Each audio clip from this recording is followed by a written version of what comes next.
Assalamualaikum warahmatullahi wabarakatuh. Alhamdulillahi rabbil alamin, wassalatu wassalamu ala asrafil anbiya'i wal mursalin wa ala alihi wa ashabihi wa min tabi'ahu ila yaumiddin. Anak-anakku yang aku cintai karena Allah, puji syukur hanya milik Allah yang telah memberikan kita keberkahan, kesehatan dan kemuliaan pada hari ini. Kita masih bisa melaksanakan kegiatan muhadharah ini dengan tata cara yang online. Nah, sekarang kita akan membahas terkait tentang tata cara ceramah. Pertama, pengertian ceramah.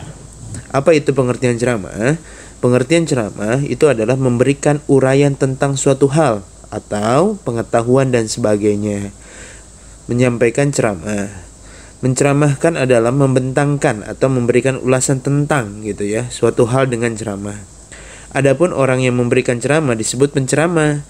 Penceramah haruslah orang dengan ilmu pengetahuan dan wawasan luas atau merupakan pakar yang menguasai bidang dan informasi terkait. Jadi kita ketika ingin menyampaikan ceramah, berarti kita harus menguasai ilmu apa yang akan kita sampaikan, ulasan apa yang akan kita sampaikan. Contoh tentang sholat, tentang zakat, tentang puasa. Ketika kita kuasai itu, maka kita maktubkan atau kita tuliskan dalam sebuah tulisan yang nanti akan kita sampaikan. Ceramah ditunjukkan untuk didengarkan oleh orang banyak.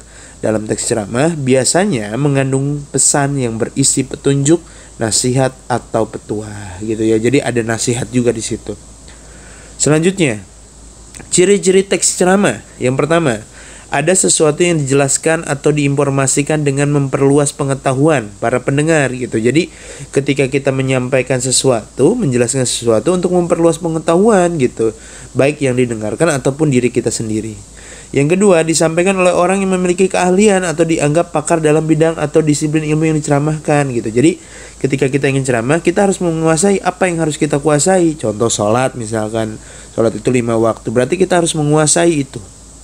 Yang ketiga, terdapat ajakan atau persuasi untuk mengubah sikap atau melakukan tindakan terhadap materi yang dibicarakan. Nah, ini kan kita sering lakukan. Maka ketika misalnya kita menyampaikan sholat, harus ada pesan, ajakan untuk mereka yang tadinya tidak sholat menjadi giat untuk melaksanakan sholat. Yang keempat, berisi argumen yang menguatkan topik yang dibicarakan. Misalkan yang keempat nih ya, jadi ketika kita membahas sholat, kenapa sih sholat penting? Kita kuatkan dengan apa? Dengan ayat Al-Quranul Karim bahwasanya as-sholatu imaduddin, itu dalam sebuah hadis, dan juga aqimus sholat wa ita'uz zakah dalam sebuah Quran. Jadi dirikanlah sholat dan tunaikanlah zakat. Nah, dalam sebuah hadis dikatakan as-sholatu imaduddin itu adalah barang siapa yang mendirikan sholat, dia mendirikan agamanya Yang selanjutnya, memiliki fakta dan data yang memperkuat argumen dalam teks Kita ada Al-Quranul Karim atau ada berita-berita yang harus kita tampung. Selanjutnya, terdapat komunikasi dua atau banyak arah antara pembicara dan pendengar berupa dialog dan tanya jawab. Jadi setelah kita ceramah, harus kita buka dialog. Misalkan nanti kalau misalkan ada dialognya ya, menyampaikan atau mengulas kembali apa yang telah kita sampaikan. Selanjutnya, tujuan ceramah nih. Yang pertama, informatif Jadi memberikan informasi dari yang tidak tahu menjadi tahu. Yang kedua, persuasif, mengajak pendengar agar mengikuti apa yang sudah penceramah sampaikan Yang tadi misalnya kita sampaikan bahwasanya harus sholat, maka kita mengajak untuk sholat. Terus juga yang ketiga, argumentatif. Apa argumentatif? Untuk meyakinkan pendengar tentang sebuah hal dengan Al-Quran misalkan bahwasanya wajib untuk melaksanakan sholat itu. Yang keempat, deskriptif. Apa itu deskriptif? Untuk menggambarkan atau melukiskan mengenai sebuah keadaan tertentu. Jadi misalkan dalam sholat, ketika kita sakit, apa yang harus kita lakukan dalam sholat itu, sampai kita ketika misalkan kita tidak bisa berdiri, misalkan bisa sambil duduk dan lain sebagainya. Yang kelima, rekreatif. Untuk menghibur atau menggembirakan para pendengar agar merasa senang. Jadi nggak semua monoton ceramah itu, ada juga lucu-lucunya kita buat yang sehingga itu menjadi senang para audiensnya itu. Yang keenam, naratif. Apa itu naratif? Untuk menceritakan suatu hal pada para pendengar. Jadi kita menceritakan apa yang terjadi ketika seseorang melaksanakan sholat dan ibadah kepada Allah Subhanahu wa Ta'ala. Selanjutnya, nah ini yang penting, struktur teks ceramah. Yang pertama itu adalah pembukaan. Apa yang pembukaan? Contohnya, misalkan contohnya itu adalah Assalamualaikum warahmatullahi wabarakatuh. Alhamdulillahi rabbil alamin. Wassalatu wassalamu ala asrafil anbiya'i wal mursalin wa ala alihi wa sahbihi ajma'in. Amma ba'd. Puji syukur hanya milik Allah Subhanahu wa taala yang telah memberikan kita kesehatan, keberkahan dan limpahan rahmat yang Allah berikan kepada kita. Mudah-mudahan kita selalu dalam lindungannya Allah Subhanahu wa taala. Salawat serta salam tidak lupa kita limpah curahkan kepada junjungan alam habibana wa nabiyana wa rasulana wa maulana Muhammad sallallahu alaihi wasallam. Itu adalah pembukaan. Ya, yang pertama itu contohnya.